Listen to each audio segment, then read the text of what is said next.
Oi, gente, tudo bem com vocês? Então, dando continuidade, né, no outro vídeo, vou contar um pouquinho como que foi a nossa trajetória e a vidinha do Gui a partir do momento que a gente descobriu que ele estava com a leucemia. Então, ele foi para UTI, já foi colocado na quimioterapia e ali a médica era um grupo, né, de hematologistas, pediatras, oncologista. Então, assim, é um grupo de médicos que passam a cuidar dele em todos os sentidos da doença, né? Vamos dizer assim. Então, ele estava muito bem amparado, é um hospital de Curitiba muito bom, foi onde eu ganhei o Gui, onde me atenderam muito bem. Todos os momentos que a gente esteve no hospital, a gente foi atendido muito bem, não deixou nada a desejar. Então ali ele ficou. À noite a gente não podia dormir com ele, passar a noite com ele, então a gente acabou indo para casa, né? Na noite do dia 5 para o dia 6, às 4 horas da manhã, a médica da UTI liga pra gente. Daí ela falou assim: 4 horas da manhã, pense. A gente precisa de vocês aqui no hospital o quanto antes, urgente, porque vai ter uma mudança de procedimento no protocolo do Guilherme. Então a gente precisa que vocês estejam aqui urgente. O que a gente pensou? Quando o pai do Rodrigo faleceu, essa foi a ligação que eles receberam também. Falaram: olha, Rodrigo, a gente vai precisar fazer uma mudança no protocolo do seu pai, então a gente precisa que vocês estejam aqui o quanto antes. Quando chegou lá, ele tinha falecido. Então, quando a gente recebeu essa ligação, a gente pensou o pior, né? Nós chegamos no hospital, a médica chamou a gente numa salinha, a gente chegou lá em torno de 5 horas da manhã. A médica da UTI chamou a gente numa sala e falou exatamente assim: o Guilherme teve uma convulsão, essa convulsão causou uma lesão no cérebro, ele teve ela chama de trombose cerebral, é como se fosse um AVC. Ficaram vários coágulos no cérebro e ele teve um sangramento. A leucemia, eu não vou saber explicar muito bem como que é a leucemia, como que funciona, mas o que a gente entendia era mais ou menos assim. Ele estava com plaquetas baixas. As plaquetas são células do corpo que não deixam coagular o sangue e não deixa você ter hemorragia. E o Gui estava quase sem plaquetas devido à doença e devido à quimioterapia que vai matando também, né? E ela falou assim: olha, ele teve sangramento pela boca, pelo nariz, teve uma convulsão, uma trombose cerebral. Ele parou de respirar e a gente colocou ele no respirador artificial. Aquilo, a gente falou assim: tá, e agora? Daí ela falou: agora é só esperar. Ali eu e o Rodrigo, a gente se ajoelhou no hospital. Só tava nós dois na sala, na recepção. A gente se ajoelhou e a gente pediu para Deus. Falou: Deus, não deixa o pior acontecer. A gente já tinha perdido um bebê, tá certo que ele não tinha nascido. Foi uma gravidez onde eu perdi o bebê com 6 semanas. E foi a pior dor da nossa vida. A gente não queria jamais passar por isso de novo. Ainda mais que o Gui foi muito desejado. Foi uma criança que a gente se preparou muito para ter. Era um filho dos sonhos mesmo. A gente sonhava com o Gui. E a gente queria o Gui. Então, quando ele nasceu, foi uma realização, assim, do nosso sonho. Uma realização de orações que a gente fazia para que a gente pudesse ter um filho. E onde apareceu ele, que era perfeito, maravilhoso, do jeito que a gente pedia para Deus. E a gente conversou com Deus. A gente falou: Deus, não deixa o Guilherme partir. Não é o momento dele, a gente sabe disso.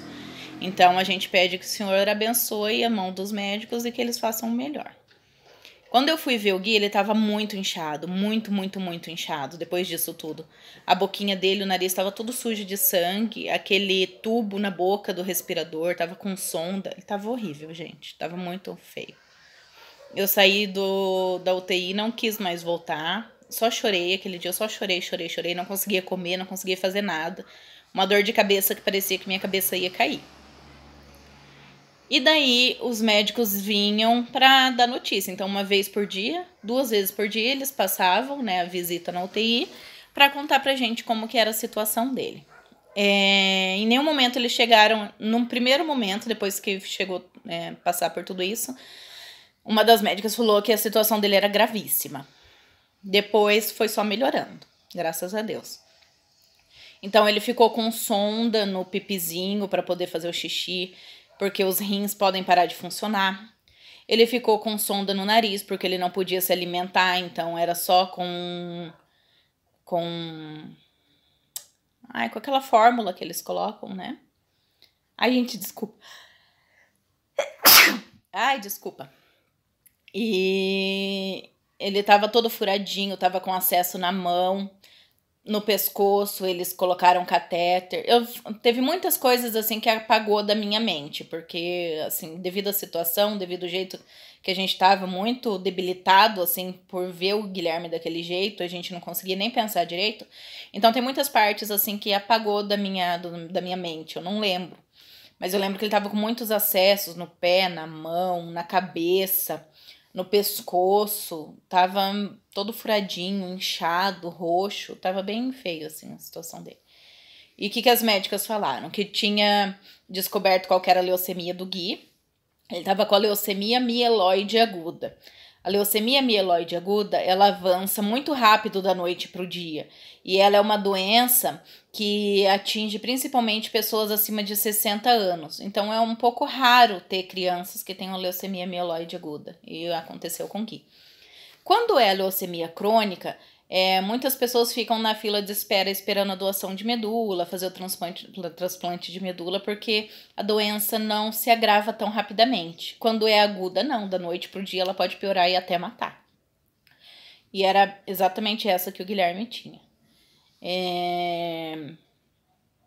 Então, a médica falou que ele teria que fazer 5 ciclos de quimioterapia. Era uma mais forte que a outra, ele ia ficar muito debilitado, ia perder peso. Foi o que aconteceu, ele perdeu muito peso, ele ficou carequinha, ele ficou muito debilitado, atrasou a questão motora dele, a fala, atrasou tudo, né? Porque ele não tinha muito estímulo no hospital. E depois disso a gente acabou morando no hospital durante 6 meses, que ele teve que fazer os ciclos de quimioterapia. Daí, nesses intervalos, ele fazia quimioterapia. Quando acabava a quimioterapia, a médica dava alguns dias para ele se recuperar, para poder ir para casa, descansar um pouco, né? Recuperar a questão dos leucócitos, que tinha que aumentar, as plaquetas, que tinha que aumentar, para ele voltar para o hospital e fazer o próximo ciclo de quimioterapia. Porque a quimioterapia, ela acaba com as células ruins, mas ela também acaba com as células boas. Então, tem que ficar repondo sangue. Ele fez muita transfusão de sangue, transfusão de plaqueta. E a médica falou isso pra gente. E o que ela explicou também? Quando vem no hemograma, todos os itens do nosso sangue, tá lá eritrócitos, basófilos, tem tudo aquilo. Não pode ter blastos. Quando no hemograma está escrito blastos, a referência é 0%, tem que estar sempre 0. O Gui tinha mais de 300 mil blastos. Então o corpinho dele estava tomado pela leucemia. Então ela falou assim, nós vamos fazer 5 sessões de quimioterapia e vamos ver se precisa do transplante de medula óssea ou não. Vamos ver como que ele reage, né? Porque muita gente não aguenta a quimioterapia, porque são remédios muito fortes. Vamos ver como que ele reage e ver se vai precisar do transplante ou não. Gente, foi por Deus. Quando ele terminou o primeiro ciclo de quimioterapia, fizeram o exame de medula, eles faziam vários punções no osso aqui de trás dele, né? Da medula, para poder ver se ainda tinha doença ou não. Desde o primeiro ciclo dele, já foi visto que não havia mais a doença. Então, o primeiro ciclo de quimioterapia já zerou a doença dele. Ele sofreu muito, ele teve que colocar um catéter, esse catéter inflamou, é aquele totalmente implantado, vai lá por dentro da pele. Então, esse acabou inflamando no meio do processo, tiveram que tirar, colocar do outro lado, e fizeram acessos na cabeça. Assim, o Gui ficou muito, muito, muito, muito debilitado. Ficou magrinho, ficou horrível, gente, assim, não dava até uma tristeza de ver ele. Ele não podia receber visitas, porque a imunidade dele estava baixa, então qualquer visita que viesse, que seja uma tossinha, um resfriadinho, alguma coisinha assim, se passasse para ele, podia virar uma pneumonia e ele podia morrer de pneumonia. Pra vocês terem uma ideia. A gente ficou 6 meses preso naquele hospital. De vez em quando eles davam essa liberação pra gente ir pra casa, né? Mas era pior, porque a gente chegava em casa, eu ficava muito aflito, não conseguia dormir, com medo que acontecesse alguma coisa. Então, assim, esses dias em casa, assim, muita gente fala, ai, que bom que vocês foram pra casa descansar um pouco, assim, a gente não pensava desse jeito. Porque a gente falava no médio, lá no hospital, os médicos estão ali, qualquer coisa que acontecer, eles vão dar o suporte necessário. E em casa, a gente mora 1 hora do hospital, demora muito até chegar lá. Então, a gente não gostava muito de vir pra casa, não. Mas era necessário, né, pra recuperação dele também.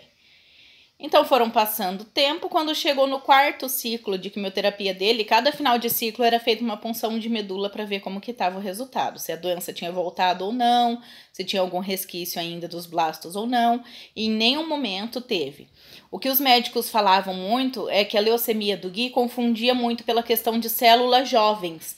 Então, assim, por ele ser criança, por ele ser um bebê, confundia muito as células dele normal com as células jovens da doença. Então, eles nunca tinham 100% de certeza que não era a doença, que era a célula dele, sabe? Mas o que eles falavam? Se o menino tá bem, ele tá respirando sozinho, ele tá tendo força para fazer as coisas, ele não tá tendo febre, não tá tendo vômito, não tá tendo nenhum sintoma. Então, quer dizer que essas células a gente acha que são células dele mesmo, não são células da doença. Mas nunca deram 100% de certeza, né? Mas como ele não tinha nenhum sintoma, então eles acabavam diagnosticando como medula limpa. Quando chegou no 4º ciclo... durante esse processo eu e o Rodrigo tivemos que fazer um exame de sangue para ver se a gente era compatível com o Gui. E o resultado acabou nem vindo pra gente. Se caso precisasse do transplante de medula, né? Eu ou o Rodrigo, se não encontrasse no banco de medula, que é o Redome, onde as pessoas se cadastram para ser doador de medula, se não achasse um doador 100% compatível, pegariam o meu ou do Rodrigo, que é 50%. Então a chance de rejeição é muito maior, a chance de ter uma doença do enxerto, que é a rejeição do corpo contra a medula que vem, né, é muito maior, a chance de dar errado é muito maior. Então, assim, a gente tinha que pedir que, se caso ele necessitasse de um transplante de medula, que encontrassem um doador no banco de medula 100%. Quando chegou no 4º ciclo de quimioterapia dele, a médica falou assim, olha, a gente quer tentar fazer o transplante de medula, porque nós fizemos o exame dele, eles faziam vários tipos de exame, tem um lá que chama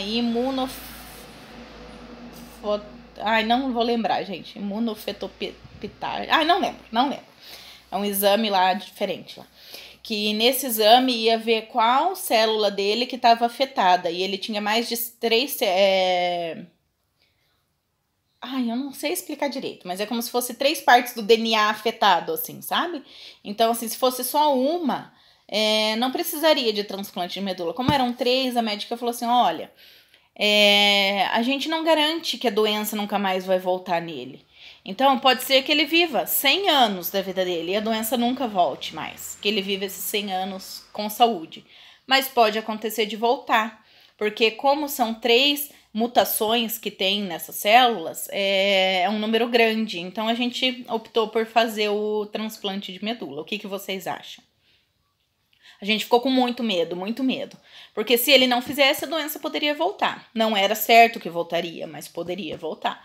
A chance era grande. E se ele fizesse, teria a chance da medula não pegar, teria a chance de dar errado em questão da doença do enxerto e ele morrer pela doença do enxerto, que é uma doença que afeta a pele, afeta os órgãos internos do corpo, pode parar o pulmão.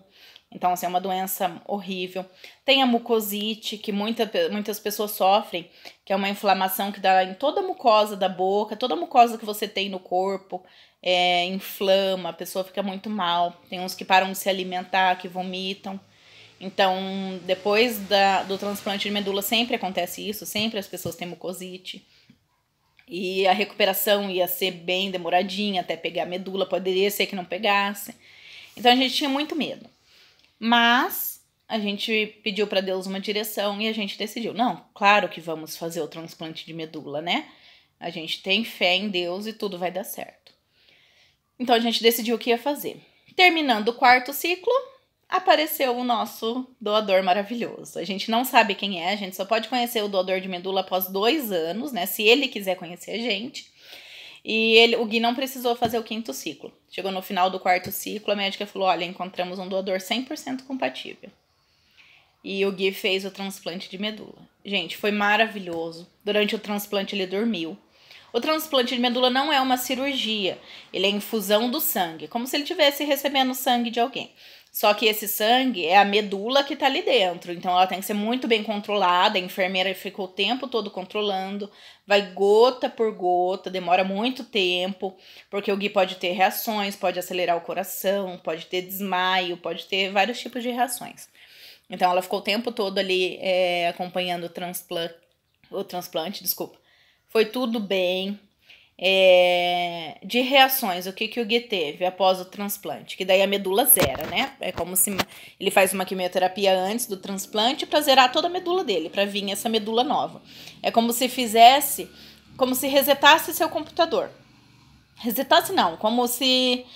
eu não entendo muito de computador também, tá, gente? Mas é como se trocasse a placa-mãe dele. Então, ele volta como um novo computador, com uma nova configuração. E é isso que acontece. Então, o Gui fez essa quimioterapia para zerar a medula dele, como se ele tivesse sem medula. Como se tivesse, não, ele estava sem medula, para receber essa medula 100% compatível. Então, assim, durante esse processo, o médico dá 30 dias, né, para que pegue a medula. Se não pegar, ou eles partem para algum outro transplante ou continua o tratamento com a quimioterapia.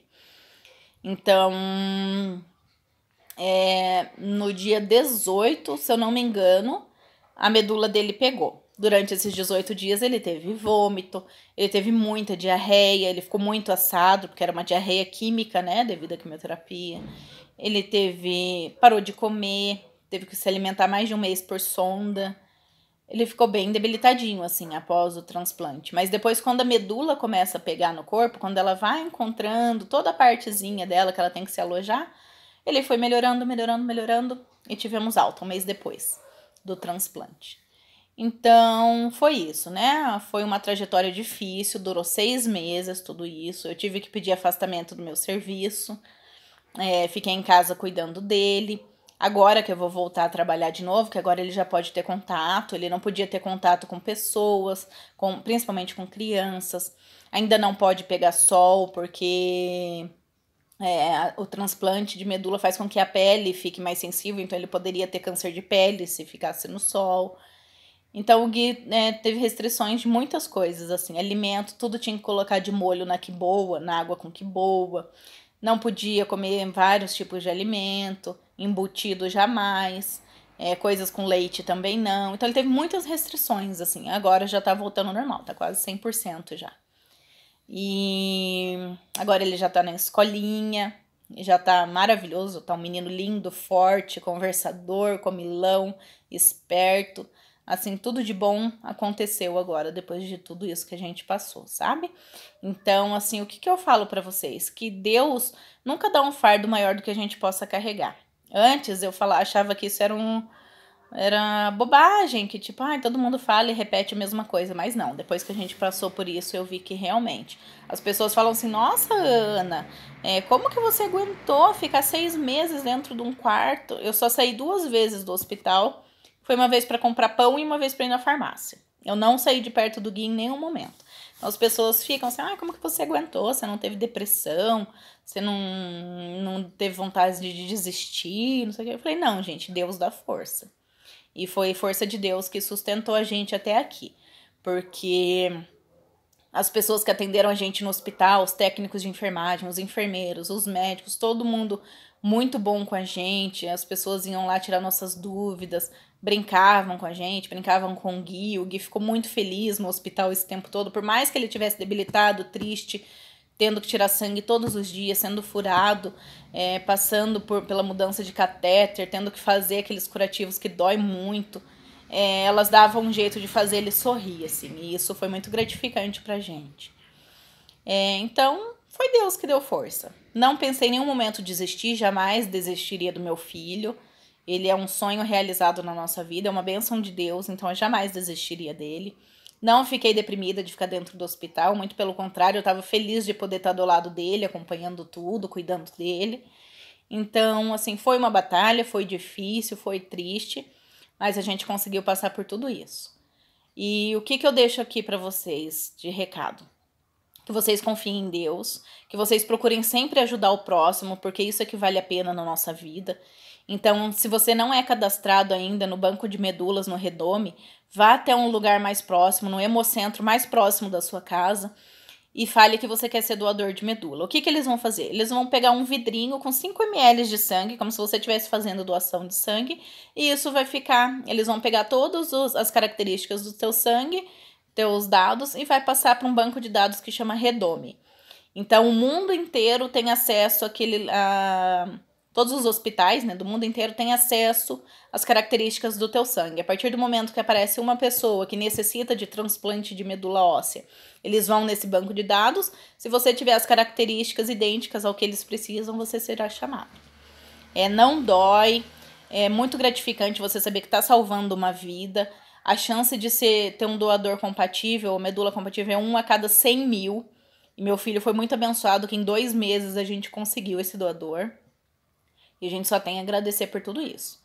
Então é isso, gente. Se você está enfrentando uma batalha, está passando por uma dificuldade, se apegue a Deus, tenha fé que tudo passa. Deus dá força e você vai conseguir seguir em diante. Pode ter certeza. Beijo, pessoal, e até mais. Tchau, tchau.